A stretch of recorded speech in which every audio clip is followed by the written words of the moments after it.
Promoting your best machinist to supervisor might be the biggest mistake your shop ever makes, because being good at your job doesn't mean you're built to lead.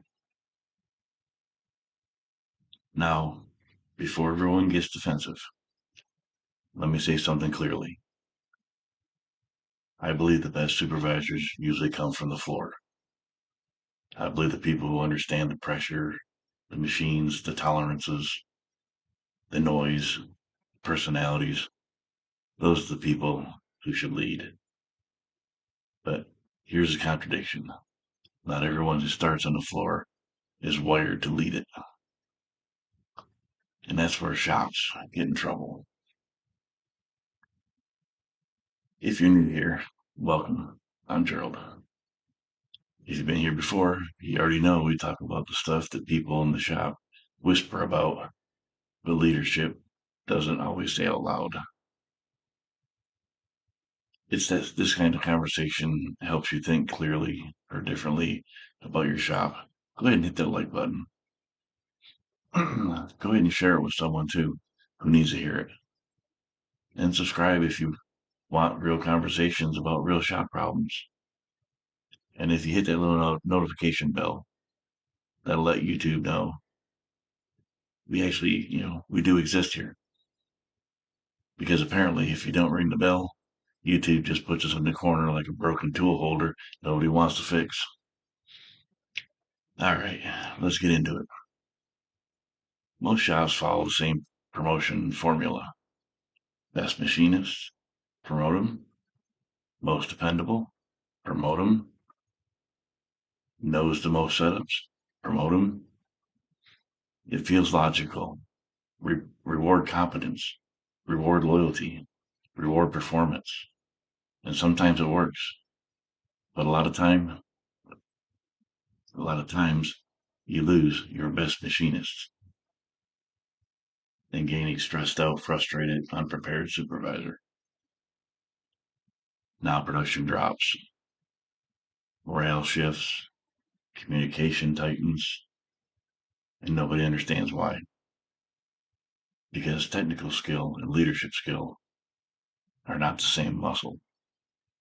Running a tight tolerance part is about precision. Running a team is about people. Precision is measurable. People are not. When you're out on the floor, your world is tangible. Speeds, feeds, offsets, surface finish. When you move into supervision, the world becomes conflict, scheduling pressure, emotional management, accountability conversations, underperformance, upper management pressure, and politics. Nobody trains machinists for politics. Here's what really happens. A machinist who has been judged for years on output suddenly gets judged on people.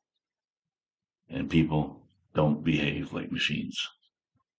Machines respond to inputs. People respond to perception.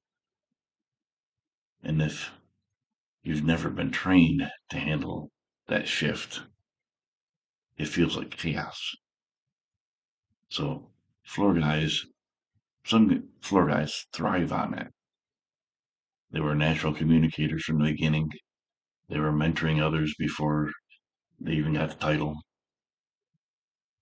They were already solving people problems, not just part problems.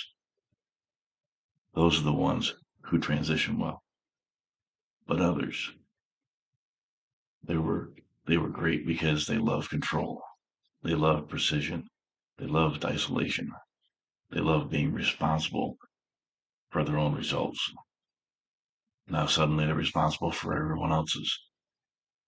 That's a completely different pressure. And sometimes that pressure is exactly what creates the dictator style supervisor. Not because they're bad people, not because they woke up wanting to control everyone, but because they don't know how to handle the weight of the role.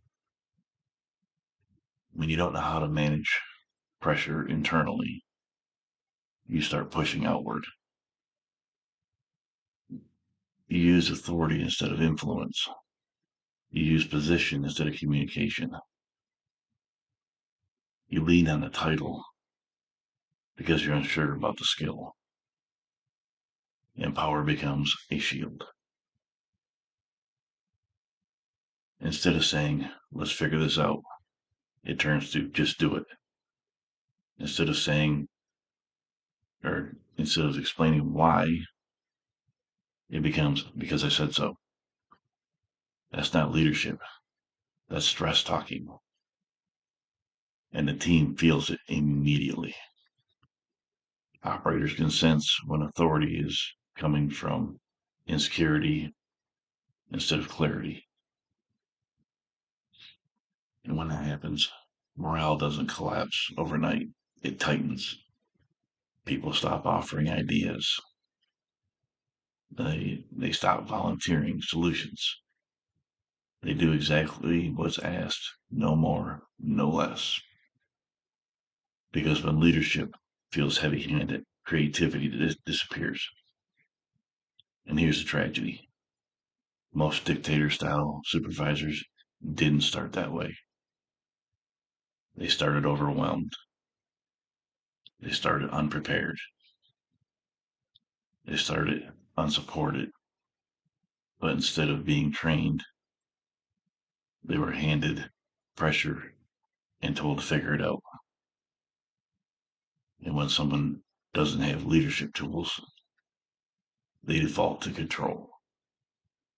And here's where the shops make their biggest mistake. They assume experience equals readiness. It doesn't. It equals familiarity, not leadership.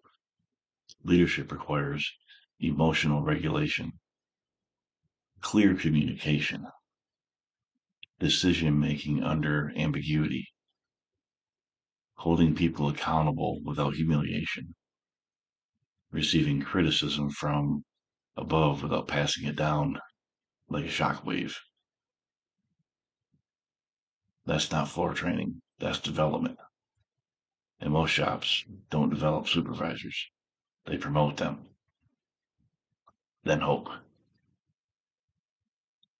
Hope is not a leadership strategy.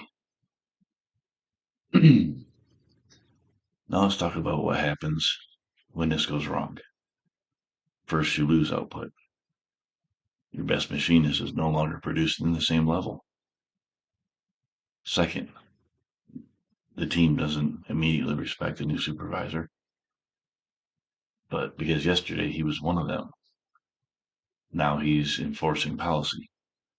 I know that all too well. I was one of them and became a tool room supervisor, and I had to overcome that and let them overcome that as well.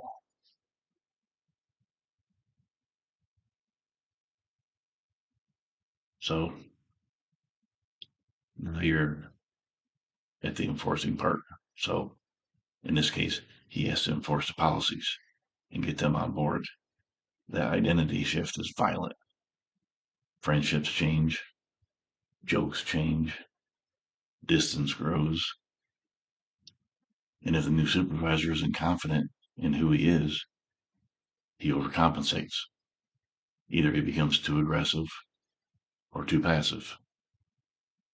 Aggressive supervisors create fear. Passive supervisors create chaos. Neither creates stability. Now production problems start being blamed on operators, maintenance, engineering, scheduling. But the root issue is a role mismatch. Here's another uncomfortable truth. Some people are elite individual contributors, and that's not a weakness. It's a strength. Not everyone needs to lead.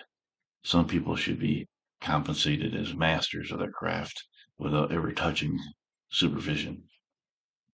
But many shops only offer one ladder upward, supervisor. So if someone wants more money, more growth, more status, they have to leave the floor. That's a flawed design. This series is going to be a 3-part series. And in part 3 of this arc, we're going to talk about better structure. But for now, understand this. When leadership is the only path to advancement, you're forced to misalign. Now let's talk about pressure. When a machinist becomes a supervisor, they move from solving mechanical problems to absorbing organizational pressure. Upper management wants numbers, operators want fairness, maintenance wants time, engineering, they want changes. Customers want faster turnaround. The supervisor becomes the compression point. If that person doesn't have emotional endurance, they burn out fast. And burned out supervisors can create tense shops.